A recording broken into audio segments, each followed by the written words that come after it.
Hujannya semakin deras, semakin lebat. Waktu juga udah mau maghrib ini ya. Hmm. Oh, tuh si bocil minta hujan-hujanan. Hujan.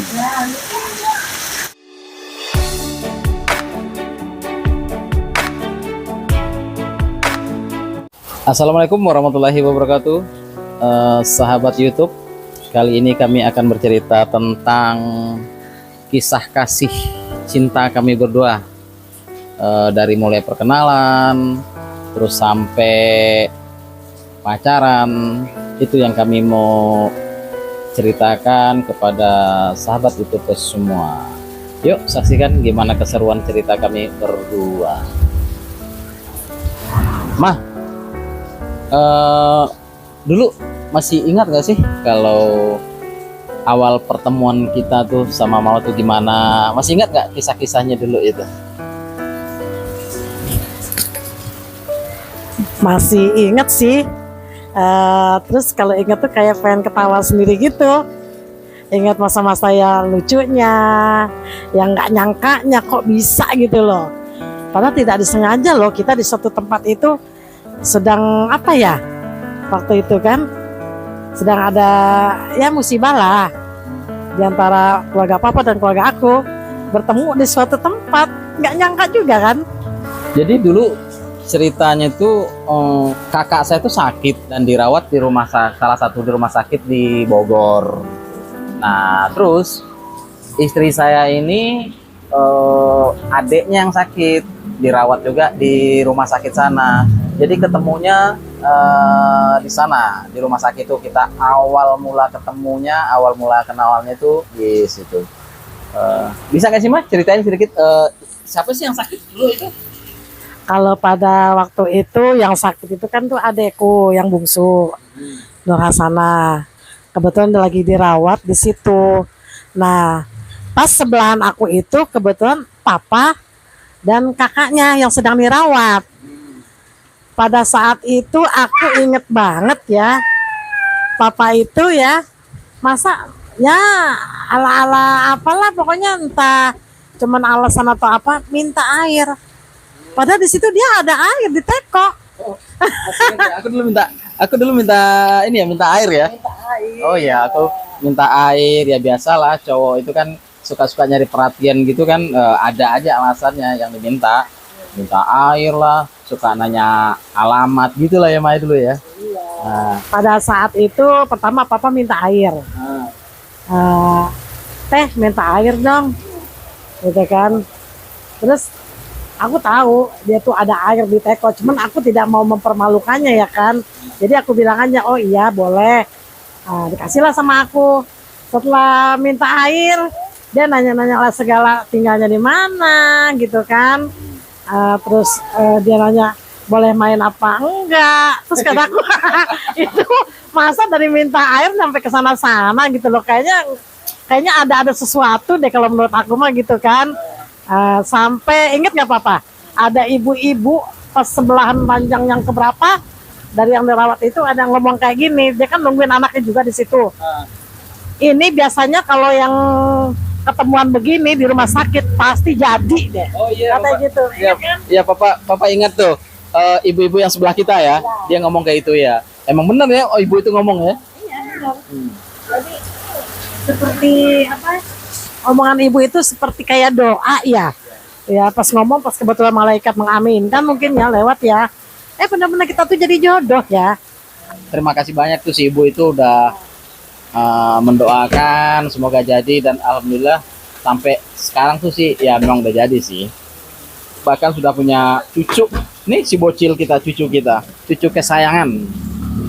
Terus yang pagi-pagi, ngajakin jalan-jalan dari pagi itu sampai ke Istana Bogor tuh masih ingat nggak tuh? Gimana sih ceritanya dulu itu? Ya dulu kalau nggak salah yang ngajakin olahraga ya. Pas saat itu rumah sakit mau dibersihin. Jadi mau nggak mau yang nunggu pasien itu harus keluar dulu. Nah pas di saat kita disuruh keluar, papa ngajaklah aku tuh olahraga yuk gitu kan, keluar di depan Istana Bogor gitu kan. Oh ya udah, kenapa enggak, kataku kan, sambil nunggu juga kan. Ya akhirnya kita jalan-jalan di depan Istana Bogor ya kan, sambil lihat rusa gitu kan, banyak kan depan istana rusa gitu kan, terus sambil muter-muter gitulah. Papa sebenarnya dulu waktu awal jalan sama mama tuh grogi. Iya, grogi. Ya namanya juga baru kenal kan, terus udah langsung jalan ya lu. Ya gitulah, grogi. Mau ngomong pun juga nggak jelas apa yang mau diomongin gitu. Ada rasa malu. Tapi ya karena suka, ya jadi paksain aja, walaupun malu-malu juga dipaksain, namanya juga orang suka. Apa yang mama rasakan waktu kita jalan-jalan pagi gitu? Kalau pas pertama awal ketemu sama papa ya, aku sih B aja. Jadi belum ada perasaan apa-apa gitu loh. Belum ada perasaan apa-apa beneran. B aja tuh maksudnya pengen berak gitu? Bukan, maksudnya biasa aja. Oh, biasa aja. Ya, jadi tidak ada perasaan apa-apa sedikit pun pada saat itu ya kan. Mungkin karena seiringnya waktu ya, kita saling mengenal, sering jalan bareng. Jadi timbullah benih-benih padi. Benih-benih cinta. Nggak lama situ minta diajak main ke rumahku. Ya udah aku ajak dong ke rumah. Ya aku dulu nanya ini ya, nanya teh alamatnya di mana ya, katanya gitu ya. Iya. Kayaknya di hati mama tuh kayak cintrong gitu deh sama papa, makanya langsung ngasih alamat gitu ya. Ketahuan. Enggak, aku ini kan orangnya kalau apa ya, kalau melihat orang tuh selalu pikirannya positif gitu loh. Pada saat itu kan aku ini belum ada perasaan apa-apa gitu loh. Jadi ada teman mau main, kenapa enggak? Ya kita memperbanyak kawan kan itu bagus. Jadi silaturahmi kita juga pun jadi apalagi dipinjamkan 100 ya kan, jadi lancar. Terus main ke rumah, kebetulan di rumahku tuh ada nenek kan, ini enggak? Ya. Nenek aku kan, Mbak Dapri. Ya aku ingat tuh ada nenek itu ya, nenek ya.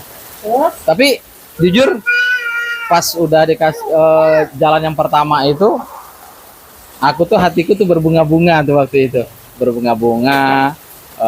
Ya pokoknya benih-benih cinta itu mulai ada, mulai timbul gitu. Pokoknya senang banget deh pas diajak jalan itu, senang banget. Begitu balik ke rumah sakit itu perasaanku tuh udah beda. oh kalau papa waktu itu udah ada perasaan ya. Kalau aku kebetulan belum ya kan, jadi biasa aja, jadi masih nganggap kawan lah pada saat itu ya kan. Makanya yang memperjuangkan aku pada saat itu kan papa. Karena kan memang kodratnya laki-laki kan harus mendahului laki-laki perempuan. Ya kan, masa perempuan duluan? Ya memang istilah kalau anak sekarang tuh yang nembak duluan siapa sih? Nah memang dulu tuh yang mengungkapkan rasa cinta, rasa suka itu ya memang aku. Kalau laki-laki itu cinta pasti dia memperjuangkan walaupun banyak hambatan dan rintangan di depannya, ya kan?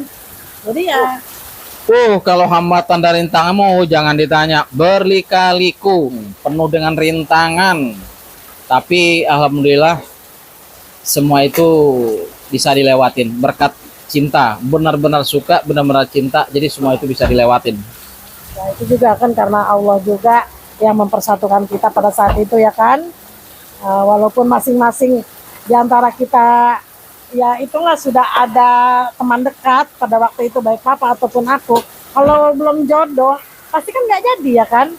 Ternyata kita yang baru kenal ya kan, tidak ada perasaan apa-apa sedikit pun, tiba-tiba jadi. Itulah jodoh. Jodoh, rezeki dan maut itu semuanya gaib, kita tidak tahu. Siangnya itu yang aku diajak ke rumah naik angkot, ingat gak? Nah, tuh naik angkot juga seru tuh. Oh iya, pas menuju rumahku ya. Iya, itu udah di rumah, kebetulan ada nenek. Nah di situ kita kebetulan lagi bikin cemilan. Yaitu inget gak cemilan aku itu dulu yang tawarin pertama kali? Ya ibu waktu itu bikin apa ya, combro. Bikin combro. Aku disuguhin combro tuh dulu sama istriku waktu pacaran. Waktu pertama kali ngapelin dia ke rumah itu aku disuguhin combro. Enak banget buatan almarhum mertua. Sampai saat ini kan itu jadi makanan favorit kan? Ya. Combro itu kan favorit, sekaligus makanan kenangan. Terus minumnya yang sampai sekarang tuh diingat tuh teh hangat tawar bikinan ibu. Enak banget tuh. Itu sampai ke kali itu bawa combro, terus kita ngobrol di kali berdua. Masih ingat kan? Yang apa sih istilahnya, lebak ya dulu ya? Lebak ya. Itu dekat sekitar rumah. Lebak itu dekat aku itu kan. Itu dulu kita belum punya sumur. Jadi kalau mau ngambil air atau mau nyuci segala macam kita lari ke sungai, ke Lebak. Pokoknya seru deh ya dulu itu kisah kasih itu. Apa inget nggak? Aku tuh selalu ngajak situ sholat. Sholat yuk, udah waktunya ini nih. Udah azan nih, udah sholat yuk. Situ dengan alasan oh ya ntar gitu. Mungkin malu kali ya. Kalau diingatkan oleh perempuan soal ibadah. Gitu. Bukannya malu, ya memang sih dulu itu jarang-jarang sholat ya. Terus pas begitu kenal mama, ya jadi rajin sholat. Jadi mama tuh membawa kebaikan. Aku jadi rajin sholat. Terus cara berpakaianku, aku pun jadi sopan. Dulu kan waktu datang ingat tuh pakaianku urak-urakan, udah gitu rambutku dulu panjang. Iya dulu kan situ datang pakai ikat kepala lah, rambut panjang. Aduh, kayaknya kalau ya keluarga aku ngeliat, kayaknya kayak anak bandel nih, kesannya kayak gitu loh pada saat itu ya. Kurus kering gitu, tinggal tulang makan kentut doang. Iya, biasa kan kalau orang badan kurus kering, penampilnya urak-urakan, jadi orang mandangnya pun jadi negatif gitu loh, ya kan. Makanya pas ngelihat gini, kalau aku kan, bener nih si Ana nih cowoknya kayak gitu kan, kayaknya nggak mungkin deh gitu kan, karena kan pada saat itu ya sampai saat ini pun ya, aku tuh kan ikut kakak ke majelis taklim gitu kan, lingkungan aku tuh lingkungan pesantren. Pas ada temen adik datang penampilan seperti itu, kaget dong keluarga aku gitu loh. Makanya kayaknya nggak mungkin nih temennya kayak gitu loh. Iya benar yang apa yang dibilang oleh istriku itu. Dulu itu aku kalau ngapelin ya dulu rambutku panjang, terus pakaiannya itu celana tuh kayak disobek-sobek dengkulnya, pahanya. Ya pokoknya yang kayak aneh-aneh gitulah. Nah itu kakak iparku itu dulu ya calon, dulu kalau dulu masih calon ya, calon kakak ipar tuh ngelihat aku tuh sinis banget. Aku tuh kesannya tuh kayak anak gembel, kayak anak bandel. Makanya dulu tuh sempat ditentang guys sama kakaknya. Ya aku nyadarin sih itu semua. Tapi alhamdulillah ya pas itu kenal tuh pokoknya semua itu berubah total, mulai dari penampilan sampai rambutku aja aku potong, sampai sekarang tuh jadi botak beneran tuh, jadi habis. Lebih rapi, ya kan, lebih fresh ketimbang ya walaupun kita bersih, rambutnya panjang, terus penampilannya urak-urakan, orang jadi mandang papa tuh saat itu negatif loh, ya kan.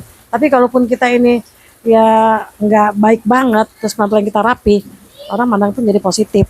Mama ingat nggak yang apa kita ke Jakarta waktu itu, mama tuh di Jakarta, ingat nggak, lagi di rumah Tante Rina.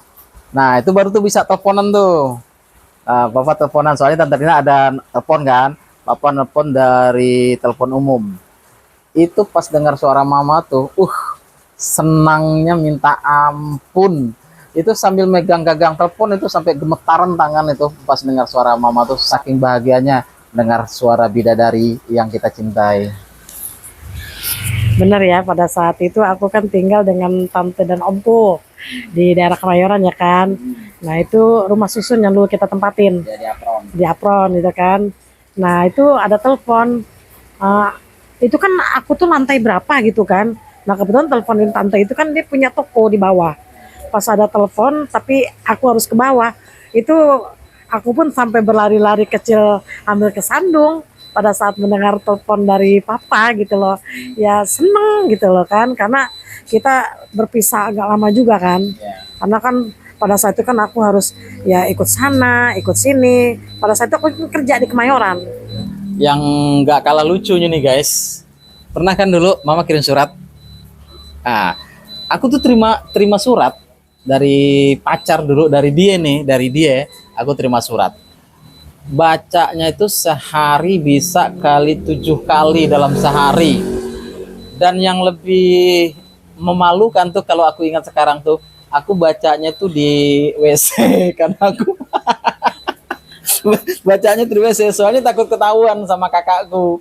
Nah, kalau baca di tempat di luar gitu kan takut ketahuan sama kakakku, takut dimarahin. Jadi terpaksa aku tuh sambil mandi nongkrong dulu, itu sambil baca surat cinta, senyum-senyum sendiri kayak orang gila.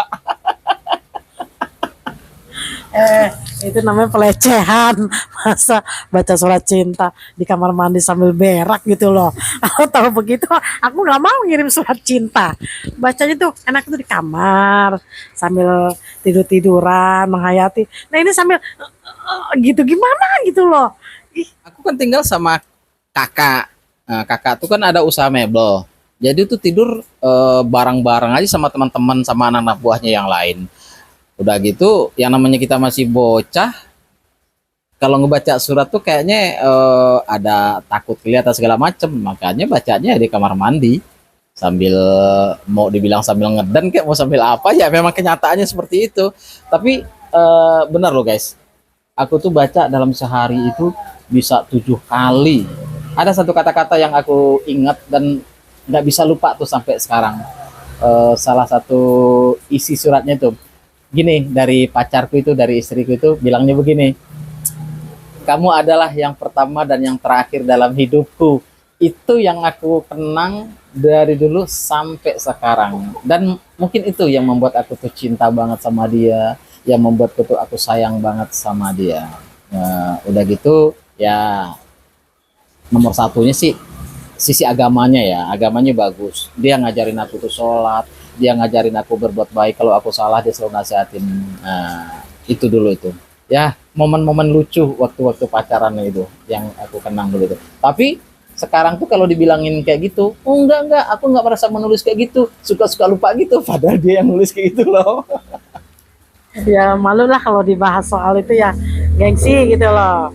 Itu kan pada saat itu kan itu surat balasan yang udah papa kirim pertama gitu loh. Itu kan cukup lama menunggu balasan dari aku kan, kepastian aku nerima atau tidaknya gitu kan. Karena ya sudahlah, sudah ada pertimbangan segala macam dan resiko apapun akan aku hadapi, ya sudah, ini aku kirim surat balasan tersebut gitu loh. Jadi ya gitu deh, aku sebenarnya malu loh jadi kayak gitu. Udah gitu guys, aku tuh kalau ngapelin itu ke Bogor, tahu nggak? Pasti malam Jumat. Dan dia tuh selalu protes malam Jumat, kayak ngapelin The Demit gitu. Itu selalu. Kenapa kok ngapelin selalu malam Jumat gitu loh? Aku rasanya jadi kayak dijemit gitu loh. Dia nggak tahu guys, kenapa aku ngapelinnya itu setiap malam Jumat. Soalnya malam Minggu tetangga aku dekat rumah, aku punya pacar lagi, makanya waktu jadwal ngapelin tuh penuh. Makanya buat dia, karena dia tuh berhijab, agamanya bagus, aku pilih waktu yang baik buat ngapelin dia, yaitu malam Jumat.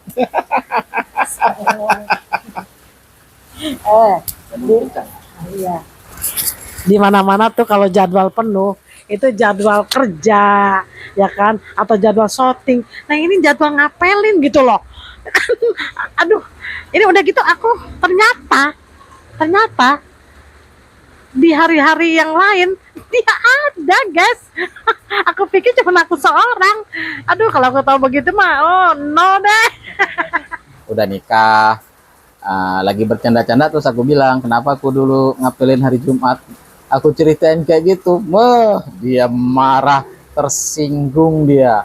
Ternyata aku sampai dibilang playboy cap jengkol lah, playboy tengek lah dulu ya. Ya memang benar sih, dulu itu kalau malam minggu itu ya khusus buat si dia yang dekat rumah. Nah terus kalau hari Minggu tuh beda lagi. Nah jadi aku pilih, kenapa aku pilih hari Jumat itu ya, dari sekian banyak pacarku yang terbaik tuh dia, makanya aku pilih juga hari yang terbaik, yaitu malam Jumat ya. Tapi bukan ngapelin The Demit loh, bukan ngapelin hantu loh malam Jumat. Ada juga kalau orang kalau ngapel malam Jumat itu baca surat Al-Kahfi gitu loh. Nah ini malah ngapelin cewek gitu loh. Kapan kapan baca Qurannya? Kalau diingat-ingat guys, lucu dan kocak ya. Gaya-gaya pacaran kita tuh dulu lucu dan kocak banget. Tapi ya aku sih dibilang gentle ya, walaupun dimarahin, dilarang sama calon kakak ipar, aku tetap nekat. Karena prinsipku gini, sekali aku mencintai, sekali aku sayang, nah, pantang bagiku mengatakan tidak. Kecuali kalau pacar yang nolak aku, baru aku mundur tahu diri. Tapi kalau cuman kakaknya, ibunya, tetap maju terus, pantang mundur. Itu prinsip dalam hidupku. Terus mama gimana tuh kalau dulu menghadapi papa kayak gitu? Merasa gimana gitu perasaan mama dulu kayak gitu? Ngadepin papa yang ditentang. Ya. Ngadepin papa ditentang dari sekian teman-teman, bukan teman dekat ya, aku kan kebanyakan bergaul sama teman laki-laki, ya kan. Itu dari sekian teman-teman aku yang paling gentle sih ya papa gitu loh, yang berani menghadapi keluarga aku walaupun ditentang. Cuman dia doang guys. Kalau yang lain itu baru dilototin begini atau salim langsung ditarik begini, itu nggak balik lagi. Mundur beneran. Jadi ini yang paling gentle ini di antara teman-teman aku yang lain guys.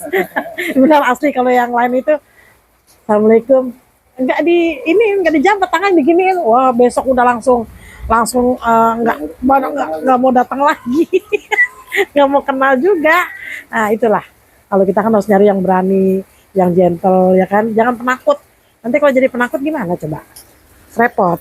Setelah aku cerita kalau aku banyak pacar dulu situ, dia ngebalas guys, dia bilang gini, yang ngapelin dia juga banyak cowok dari jamaah, dari apalah, tapi aku nggak percaya, aku nggak yakin mana ada orang jamaah, orang pengajian dan pesantren itu pacaran. Cuman dia biar nggak sakit hati aja dengar omongku, jadi pura-pura ngebales. Tapi aku yakin dia tuh nggak punya pacar, karena ya pokoknya kontak batin gitu, aku yakin dia tuh nggak punya pacar. Yang ada di hatinya cuman aku, makanya aku merasa nyaman, merasa tenang. Udah sampai sekarang benar-benar jadi bidadariku. Benar-benar jadi bidadari sampai sekarang. Alhamdulillah ya Pak ya. Semua yang udah kita lewatin, akhirnya ya kita jadi berjodoh ya Pak ya. Ya, alhamdulillah. Berjodoh sampai kita punya anak yang pertama, yang kedua. Ya pastilah namanya rumah tangga pasti ada lika-liku, ada ombak lah segala macam, tapi kita tetap kompak ya. Dulu tuh guys, kalau lagi ngapelin, aku paling kesel. Lagi asik-asik ngobrol nih ya. Asik ngobrol, udah ditaruhin minuman, makanan. Dulu tuh makanan kesukaan tuh yang memang selalu disuguhin tuh cuman combro, gak ada yang lain. Nah, itu kalau aku lagi ngobrol, itu adeknya itu selalu mondar-mandir aja tuh. Aku bikin kesel. Mondar-mandir aja adek itu. Padahal kan aku pengen ngobrol serius. Kalau kita ngobrol serius kan takut didengar ntar sama adeknya. Nah, mondar-mandir kayak satpam. Ya biasalah, kayak orang-orang yang lain tuh ngalamin. Jadi kayak satpam. Jadi kita mau ngobrol serius, mau memandang atau menatap mata tetenya itu nggak bisa. Kadang-kadang dipantengin, dia pura-pura main mobil-mobilan tuh dekat aku, kesel banget aku. Aduh, benar-benar itu adeknya itu. Nah, saat itu kan adekku masih kecil banget, umur 4 tahun. Kalau nggak salah ya kan, umur 4 tahun. Nah dia tuh memang dekatnya sama aku gitu loh. Ya makanya dia tuh kemana aja aku pergi, dia selalu ngintilin. Ya sayang, iya mama. Sampai ya dia datang ya guys ya. Ya iya adekku selalu ngintilin aku, ya bagus sih kataku kan, menjaga gitu loh. Kalau enggak ya bagus. Nah makanya berdua-duaan tuh dalam Islam nggak boleh. Yang ketiga setan. Terus guys, mau salaman, biasanya kan orang kalau baru datang tuh kan salaman sama calon mertua, sama saudara-saudara yang lain, terus sama dia nih. Itu nggak mau, aku kalau salaman tuh jaga jarak kayak gini nih, salamnya itu begini, nggak bersentuhan. Nah aku kan belum ngerti tuh agama dulu. Begitu aku tanya, aku panggil namanya aja sih dulu, nggak pakai manggil sayang, nggak panggil namanya anak. Nah kok salaman begitu sih? Aku dikuliahin tuh, diceritain tuh katanya kalau laki-laki dan perempuan kalau bukan muhrim itu nggak boleh bersentuhan. Ya dari situ baru aku mengerti itu. aku mengerti dan aku paham. Dari situ ya sudah, aku terbiasa. Jadi kalau datang ya salamannya ya kayaknya cuman gini doang tuh, cuman gini doang, nggak mau bersentuhan. Nah, jadi semakin kuat keyakinanku, semakin kuat keinginan untuk menikahi dia. Karena dari segi agama itu memang benar-benar bagus banget. Ya. Makanya niat papa baik ya kan. Akhirnya Allah permudah juga ya keinginan papa untuk menyunting aku menjadi istri ya kan. Ya papa inget nggak waktu itu? Aku sebenarnya malu loh mau cerita nih. Saat itu papa ingin ngajak aku katanya ke rumah saudaranya guys di Jakarta ya kan. Ya kamu aku ajak ke tempat saudara aku di Jakarta. Tahu dong aku tuh pada saat itu kan ini agama aku tuh masih ini loh gitu kan ya, sampai saat ini pun alhamdulillah masih. Cuman di mana aku pergi aku selalu bertanya ada tempat sholat nggak buat aku gitu loh. Aku nggak tahu pada saat itu dia mau ngajak kemana, bilangnya sih ke tempat saudara aku. Situ ngajak kemana coba, aku malu situ yang ngomong deh. Enggak ya. Jadi aku ngajak ceritanya nih udah jadian, udah sekian lama, terus aku pengen dong jalan-jalan gitu kan, izin sama calon mertua, diizinin. Nah, aku diajak tuh jalan-jalan ke Ragunan. Ke rumah Uwa ya. Aku bilang tuh ke rumah Uwa. Nah, emang dasar dia polos. Oh, emang udah Uwa ada, aku bilang. Aku ajak tuh ke Ragunan. Nah, kenapa aku ajak ke Ragunan? Ya, kan aku ya yang namanya ikut sama kakak kan, dulu gajinya juga nggak seberapa, kadang megang duit kadang enggak. Jadi aku ajak ke Ragunan tuh tujuannya apa? Karena biayanya murah dulu tuh, masuknya pokoknya murah banget deh, dengan modal 30.000 aja tuh udah bisa masuk ke Ragunan, udah bisa jajan kenyang. Zaman dulu itu ya 20.000 30.000 tuh udah cukup lah. Makanya tapi aku ada alasannya biar nggak malu-malu banget. Aku bilang, aku ke Ragunan belum pernah loh, aku bilang. Padahal aku tuh udah sering ke Ragunan sama kakakku diajak. Aku bilang aja, aku belum pernah ke Ragunan. Padahal tujuanku biar kalau dia mau ke Ragunan tuh biar nggak ketahuan kerenya, biar biaya itu murah gitu loh. Tapi kan pada saat itu situ bilang mau ke rumah Uwa, ya kan, mau ke rumah Uwa. Terus aku bilang, nanti aku numpang sholat ya di tempat Uwa kamu, aku gitu kan. Oh, aku nggak tahu Uwa tuh siapa. Iya, aku bilang di tempat Uwa, Uwa Aung maksudnya. Tempatnya itu Uwa Aung. Aduh, kalau diingat sekarang tuh ya lucu, kocak, kadang-kadang ya gimana gitu ya. Kelakuan aku dulu itu. Aduh, benar-benar. Jadi ini trik sih sebenarnya ya bagi yang muda-muda, kalau lagi mendekati perempuan itu ya bilang aja pengen ke mana gitu, cari tempat yang murah meriah, bila perlu yang gratis, bilang aja kita tuh belum pernah ke sana, belum tahu tempatnya, gitu, trik loh. Tapi pas aku ajak ke sana seneng kan, situ kan nggak tahu kalau aku tuh misalkan nggak punya duit, aku ajak ke sana. Ya nggak sih, namanya diajak jalan kemanapun ya aku seneng. Yang namanya diajak jalan kemanapun aku seneng gitu loh ya kan. Ya pada saat itu kan aku memang belum pernah, karena aku tinggal di kampung, ya kan. Terus yang namanya Ragunan tuh cuma ngedenger di TV doang. Datang ke sana tuh belum pernah seumur-umur. Makanya pas itu bilang ke rumah Uwa, aku nggak tahu tuh Uwa tuh mana, nggak tahu Uwa Aung. Ternyata guys, ternyata dia nih, dia juga belum pernah ke Ragunan. Makanya dia percaya aja deh. Aku bilang ke rumah Uwa, dia percaya aja. Aduh. Ada. Oke guys, kita cukupkan dulu ngobrol-ngobrolnya sampai di sini ya. Oke. Ya, sebentar lagi juga mau maghrib. Mungkin di lain kesempatan kita lanjut lagi. Assalamualaikum warahmatullahi wabarakatuh. Dadah.